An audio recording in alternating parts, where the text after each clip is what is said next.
इनके सामने ये दोनों लोग मुझे जान से मारने की धमकी दे रहे थे कि तुम छोटी बिरादरी के लोग हो, क्या उखाड़ लोगे, हमारी सरकार है, जो करना है वो कर लेना, कुछ कर नहीं पाओगे। थाने से वापस आते समय 2 लोग अज्ञात लोग थे, हमको रोक करके हमको मारने की धमकी दे रहे थे कि इनके खिलाफ भिड़ोगे तो मार दिए जाओगे डॉक्टर साहब।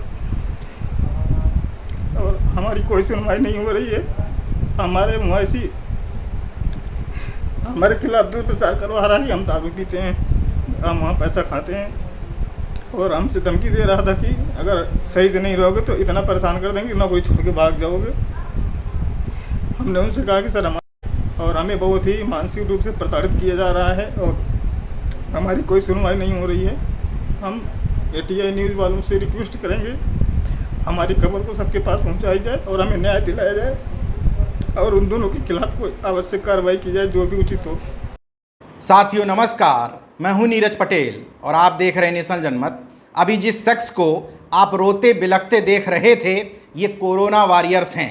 वही कोरोना वॉरियर्स जिनके ऊपर उत्तर प्रदेश समेत केंद्र सरकार ने भी पुष्प वर्षा करने की बात, ताली थाली पीटने की बात कही थी कि इससे इनका हौसला बढ़ेगा। अब इसी कोरोना वॉरियर्स को बुरी तरीके से पीटा गया है। और हैरत की बात देखिए, इनको पीटने का आरोप जिन 2 शख्सों पर है, ना वो इनसे पद में बड़े हैं, ना कद में बड़े हैं और ना ही ताकतवर हैं, लेकिन जन्मजात व्यवस्था के तहत उन व्यक्तियों को जातिगत सोपान में ताकत हासिल है। ये ऐसा मेरा कहना नहीं है, ये कहना है डॉक्टर सूर्यभान नाग साहब का, जिनको अभी आप सुन रहे थे।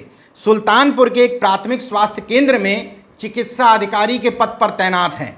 मतलब पहले PMT CPMT पास करके MBBS हुए, MBBS का कोर्स निकालने के बाद फिर आयोग के माध्यम से परीक्षा पास करके चिकित्सा अधिकारी हुए। उनको 2 सामान्य से संविदा कर्मी उनको पीट देते हैं, गाली देते हैं और धमकी भी देते हैं कि तुम मेरा कुछ नहीं बिगाड़ पाओगे। केवल किस आधार पर? जाति के आधार पर। डॉक्टर सूर्यभान नाग का जो पूरा स्टेटमेंट है सुन लीजिए। मेरा नाम डॉक्टर सूर्यभान नाग है और मैं करौंदी कला CHC के अंतर्गत प्राथमिक स्वास्थ्य केंद्र अमनायकपुर में पोस्टेड हूँ। मेरी ड्यूटी L1 कोविड केयर अस्पताल में कादीपुर में 17 तारीख से लगाई गई थी। मैं 21 तारीख की शाम को हॉस्पिटल में ड्यूटी कर रहा था और वहाँ पे एक मरीज़ गीता भर्ती थी, जो कि हमारे MOIC डॉक्टर राघवेंद्र प्रताप सिंह की रिलेटिव थी और उसके अटेंडेंट लोग मुझसे प्राइवेट अस्पताल में रेफ़र करने के लिए बोल रहे थे, बनारस डिस्ट्रिक्ट में। तो मैंने उनसे कहा कि मैं प्राइवेट अस्पताल में इनको रेफ़र नहीं कर सकता हूँ और हमें अपने MOIC से पूछना पड़ेगा कि हम कर सकते हैं कि नहीं कर सकते हैं। हम ज़्यादा से ज़्यादा इनको अपने ज़िले में हायर सेंटर पे भेज सकते हैं। उसके अटेंडेंट लोग हमसे बदतमीज़ी करने लगे और ज़बरदस्ती करने लगे कि क्यों नहीं बनाओगे, हम अपनी मर्ज़ी से लेके जा रहे हैं। तब तक एक संविदा कर्मी जो कि ड्यूटी पर भी नहीं है रोस्टर में, वो हमारे पास आया, बिना मास्क लगाए कमरे में घुस गया जल्दी से ज़बरदस्ती ड्यूटी रूम में।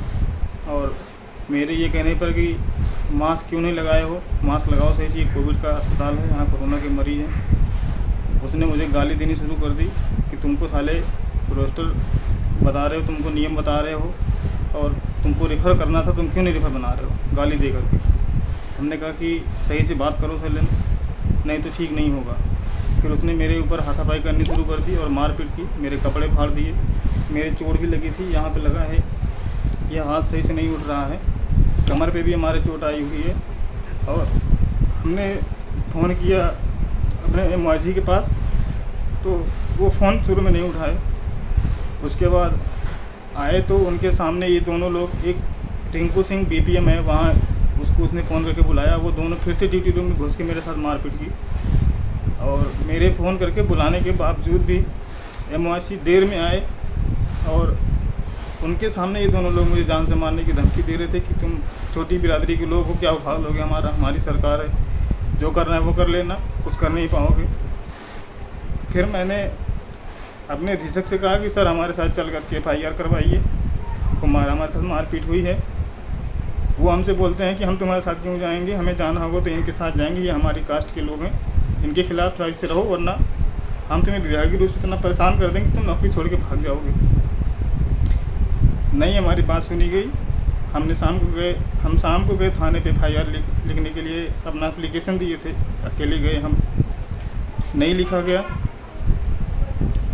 हमें दोपहर तक टरकाया गया।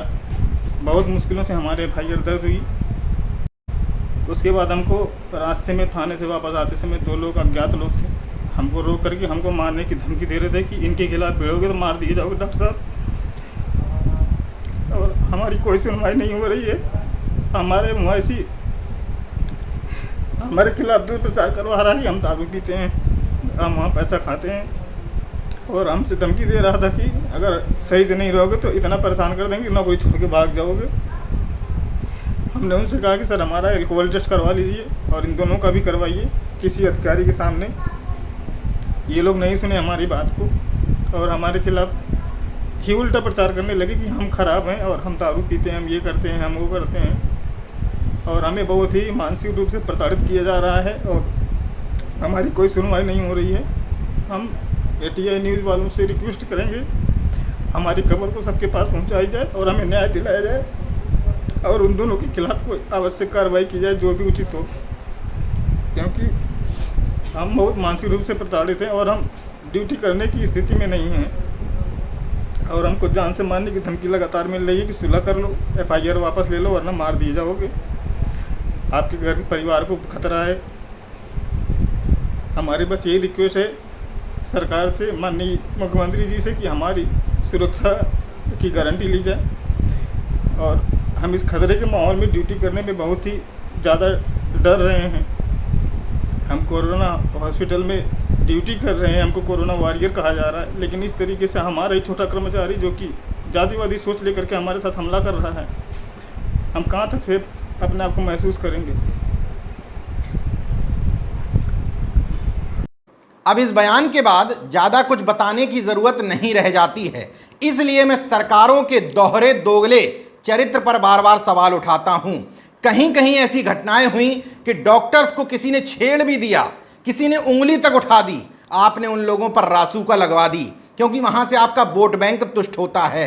लेकिन ऐसी घटना में जहां चिकित्सा अधिकारी खुद सामने आकर के बता रहा है कि मुझे पीटने वाले शख्स का नाम है शैलेंद्र सिंह और आनंद मोहन सिंह उर्फ रिंकू सिंह, दोनों ही संविदा कर्मी हैं और उसी अस्पताल कादीपुर की CSC में तैनात थे जहां कोविड ड्यूटी लगाई गई थी डॉक्टर साहब की।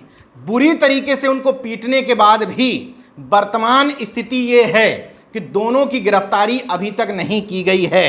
वहां CO मौके पर पहुंचे डॉक्टर KK सरोज, SDM मौके पर पहुंचे डॉक्टर महेंद्र सिंह। सबसे ज़्यादा संदिग्ध भूमिका जो इस पूरे मामले में नज़र आ रही है डॉक्टर सूरभान नाग के हिसाब से, वो उसी CSC के अधीक्षक डॉक्टर राघवेंद्र सिंह की समझ में आ रही है। इन तमाम सारे नामों को अगर आप देखेंगे उनमें एक चीज़ कॉमन नज़र आती है, शायद जिसकी वजह से डॉक्टर सूरभान नाग को न्याय और इंसाफ नहीं मिल पा रहा है। सुल्तानपुर के DM हैं रवीश गुप्ता साहब, SP हैं विपिन कुमार मिश्रा साहब। इन दोनों लोगों से मैं अपील करता हूं कि अगर आप सरकार की छवि को बेदाग बना करके रखना चाहते हैं तो निश्चित तौर पर इन लोगों की गिरफ्तारी होनी चाहिए और जिन धाराओं में आपने इन पर मुकदमा दर्ज कराया है उनमें सरकारी काम में बाधा पहुंचाने की धाराएं ही नहीं जोड़ी गई हैं। आपने धाराएं लगाई 353, 186, 504, 506, 188, 269, महामारी अधिनियम 3, आपदा प्रबंधन अधिनियम 51। लेकिन कुछ रिटायर्ड पुलिस ऑफिसर से जब मैंने जानकारी करना चाही तो उन्होंने बताया कि सीधे सीधे सरकारी काम में बाधा पहुंचाने के तहत और मारपीट धमकी देने के तहत 332, 333 इसमें आसानी से जोड़ा जाना चाहिए था। इसके अलावा मेरा भी एक आपसे सवाल है, खैर सरकार से सवाल है कि ये कैसे तय किया जाता है कि किसी व्यक्ति के खिलाफ रासुका NSA लगाना है या नहीं लगाना है। कहीं कहीं आप फेसबुक पोस्ट पर केवल कुछ टिप्पणी कर देने से, सरकार की आलोचना कर देने पर रासुका लगा देते हैं।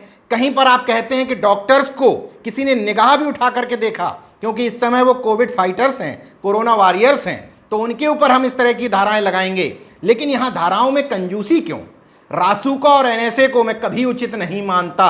मैं ये नहीं कह रहा हूँ कि इन आरोपियों पर ये लगनी चाहिए, लेकिन जाति और पक्षपात भी नहीं होना चाहिए। अगर आप अन्य घटनाओं में केवल उनके नाम के टाइटल धर्म विशेष देख करके रासुका लगा देते हैं, ये मेरी टिप्पणी नहीं है, ये इलाहाबाद हाईकोर्ट और सुप्रीम कोर्ट तक टिप्पणी कर चुका है कि ऐसा देखा गया है।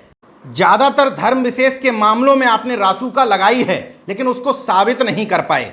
खैर, हम मुद्दे पर वापस आते हैं। डॉक्टर सूर्यभान नाग जो आरोप लगाते हैं अपने अधीक्षक पर जातिवाद के, वो काफ़ी हद तक सही साबित होते प्रतीत इसलिए होते हैं क्योंकि ना तो इन दोनों की गिरफ्तारी हो रही है, ना इन लोगों के ऊपर कोई विभागीय बड़ी कार्रवाई की गई। संविदा कर्मी हैं, चुटकियों में इन लोगों को हटाया जा सकता था अगर आरोप सही थे।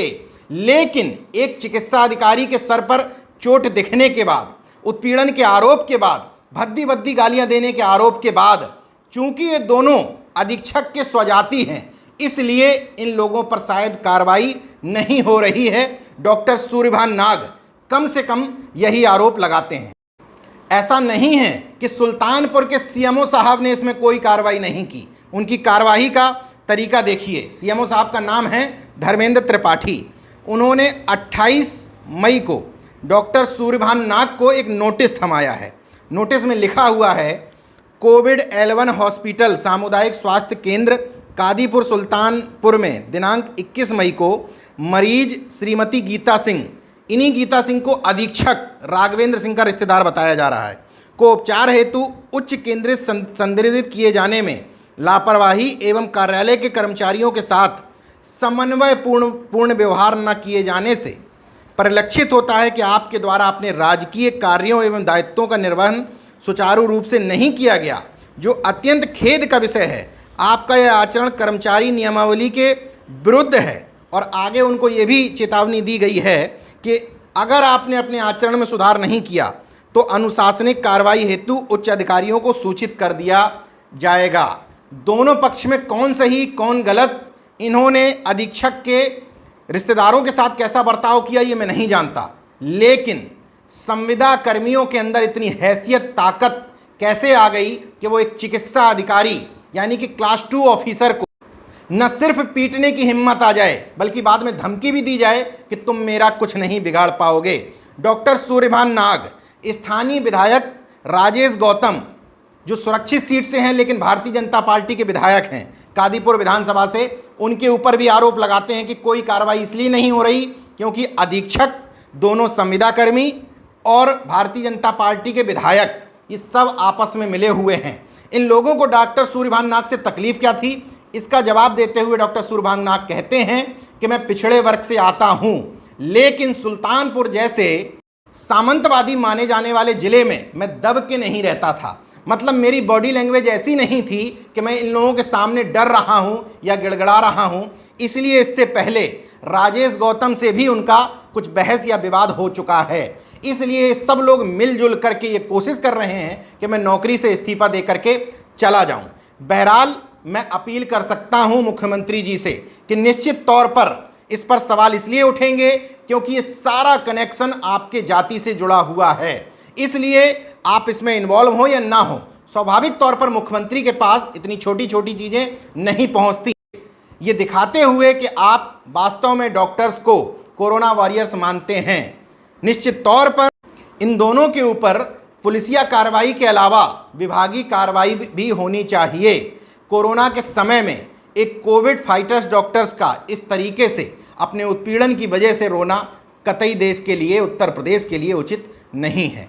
देखते रहिए नेशन जनमत, जागरूक और सजग बने रहिए। जय विज्ञान, जय संविधान, जय लोकतंत्र। धन्यवाद। तो अगर आपने मेरा YouTube चैनल सब्सक्राइब नहीं किया तो प्लीज़ सब्सक्राइब कर लें और उस बेल आइकन पर ज़रूर क्लिक करें जिससे जो मेरे न्यू वीडियो हैं वो आप देख सकें।